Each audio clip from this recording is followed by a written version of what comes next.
नमस्कार बंधुरा welcome to Soma kitchen. आज के आमी आपनादेरके मशरूम रेजाला रेसिपि करे देखाबो। चलुन आमी रेसिपिटा शुरू करछि।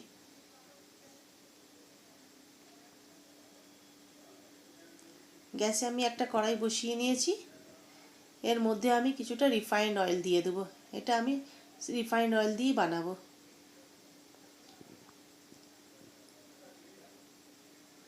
तेलटा आमार हालका गरम हो गेছে। एर मध्य एबारे माशरूमगुलो आमी दिए दिलाम। माशरूमगुलोके आमी हालका करे फ्राई करे नेब। देखुन माशरूमटा आमी हालका करे फ्राई करे निয়েছি। এটা আমি উঠিয়ে নিচ্ছি এবারে। আবারও তেলের মধ্যে এখন আমি ক্যাপসিকামগুলো একটু ফ্রাই করে নেব। হালকা করে, খুব বেশি ফ্রাই করব না, হালকা করে ফ্রাই করব। দেখুন এবার ক্যাপসিকামটা আমার ফ্রাই হয়ে গেছে, উঠিয়ে নিচ্ছি আমি।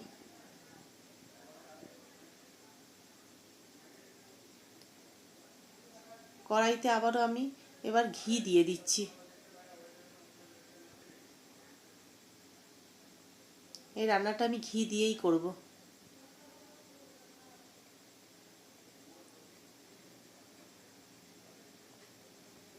ঘি এবারে আমি গোটা গরম মশলা দিয়ে দিচ্ছি। দারচিনি দিয়ে দিলাম, লবঙ্গ দিয়ে দিলাম, এলাচ দিয়ে দিলাম দুটো, আর একটু গোটা গোলমরিচ দিয়ে দেব।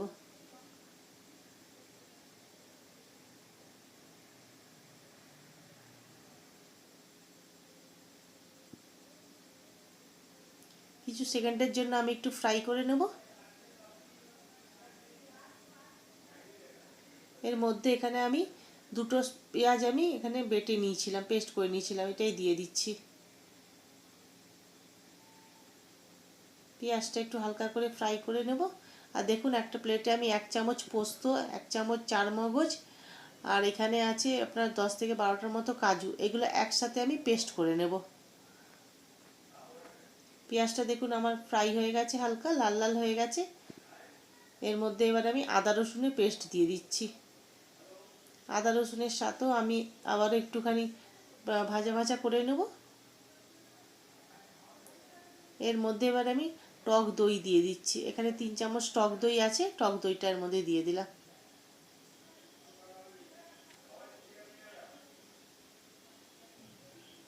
ভালো মতো মিশিয়ে নেব দইটা।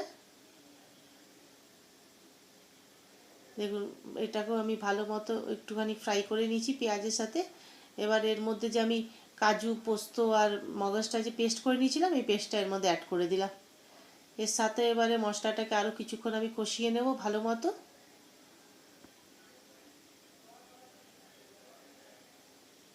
বাটিটা একটু ধুয়ে জলটা দিয়ে দিলাম ওর মধ্যে।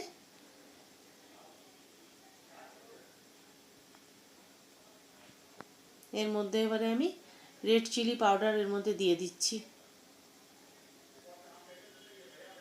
এই রেসিপিটাতে আমি হলুদ ইউজ করব না। নুন দিয়ে দিলাম স্বাদ মতো। আপনারা আপনাদের স্বাদ মতো নুন দিয়ে দেবেন।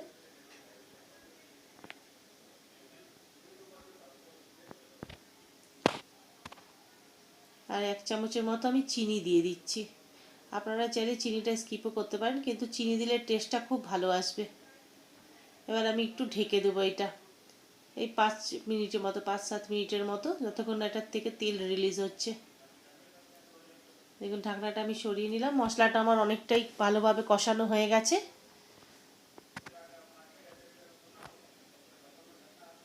এর মধ্যে এবার আমি মাশরুম আর ক্যাপসিকামগুলো দিয়ে দেব।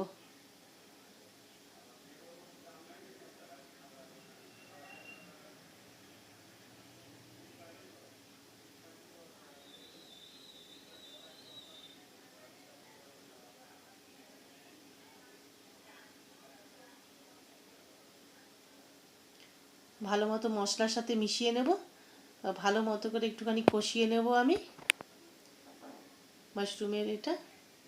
এর মধ্যে এবার আমি জল দিয়ে দিচ্ছি। খুব বেশি জল দিব না, অল্প, এটা অল্প গ্রেভি হবে মাশরুমের। মাশরুম তো দেখবেন এরকমভাবে রান্না করলে আপনারা এরকমভাবেই বারবার দেখবেন বানিয়ে খাবেন। এটা রুটির সাথে খেতে খুব ভালো লাগে। একবার আপনারা বানিয়ে দেখবেন। গ্রেভিটা আমার ফুটে গেছে, এবার আমি একটু এটা ঢেকে দেব। মাশরুম তো অনেক রকমভাবেই বানানো যায়, একবার এরকমভাবে আপনারা বানিয়ে দেখবেন।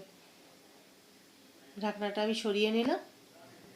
দেখুন আমার এটা পুরো হয়ে গেছে, মাশরুম রেজালাটা রেডি হয়ে গেছে।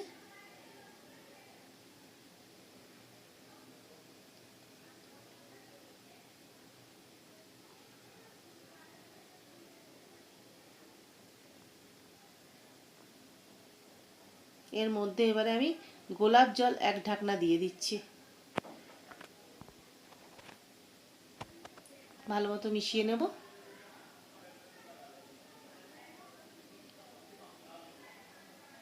আবার একটুখানি আমি ঢেকে দিচ্ছি 1 মিনিটের জন্য, যেন গোলাপ জলের যে ফ্লেভারটা ওটা এর মধ্যে চলে আসে, যেন মাশরুমের রেসিপিটার মধ্যে। ঢাকনাটা আমি সরিয়ে নিলাম। আপনাদের যদি এই রেসিপিটা ভালো লেগে থাকে তাহলে আপনারা লাইক করবেন, শেয়ার করবেন, সাবস্ক্রাইব করবেন, আর একবার প্লিজ ট্রাই করে দেখবেন। এটা খেতে খুবই ভালো হয়, খুবই টেস্টফুল একটা রেসিপি। ধন্যবাদ।